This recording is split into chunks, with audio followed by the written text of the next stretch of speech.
Hey, this is Dave. I'm here at the ancient city of Jericho.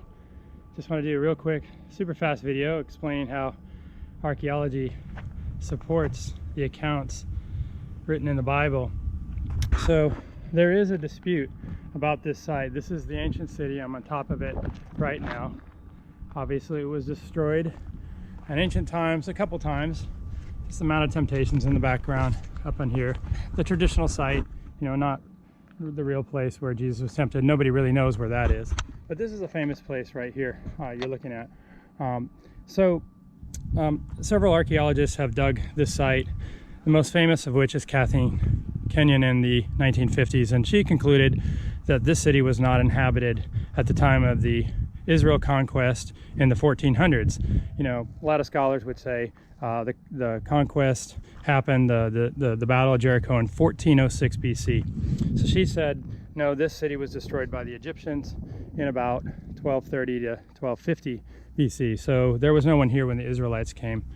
Well, there's a lot of problems with that. And one is that the archaeologist that dug this site before her, John Garstang, he concluded that the city matches the biblical account.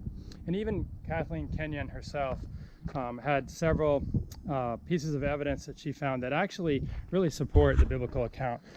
She concluded the city was indeed burned by fire, that it was heavily fortified, that there was actually two walls, a lower wall down near the base of the mountain or of the city, and then an upper wall, so two fortifications. And ironically too, she found a place in the wall that had not been destroyed, which would match the biblical account. We know that Rahab, who helped the spies, she was left alive, and she lived in that city wall. She hung a red scarf outside her window to indicate that was where her family lived. And that part of the wall, you know, in the story, doesn't fall down because that's where her family lives. And indeed, there was a section of the wall here that was discovered that was not destroyed. Now, of course, there's no way to know if that was the actual part of that part of the wall.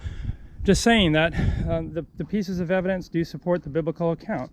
Several other factors too. Both Garstang and Kenyon found full jars of grain, which never happens when you find the ruins of a city that was destroyed, because the people who destroyed the city would take the grain.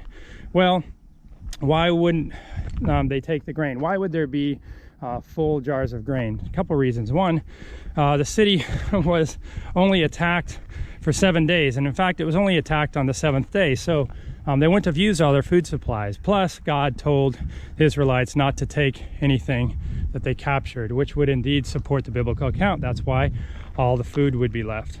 There's many other factors. There were Egyptian scarabs, these little decorative beetles, you know, that were found in tombs around this area that date all the way through the 1400s, and then they're not found after that. That supports the biblical account. So all that to say that, you know, when we look at the evidence, you know, we feel like that the evidence supports the account exactly as it's recorded in the Bible. At the same time, we recognize that archaeology is not an exact science. There's so much interpretation that goes into it. But my advice to you is just, you know, pause your conclusions on some of these things and look at all the evidence. And I think you'll find that God has really left enough evidence for us to know that we can trust him.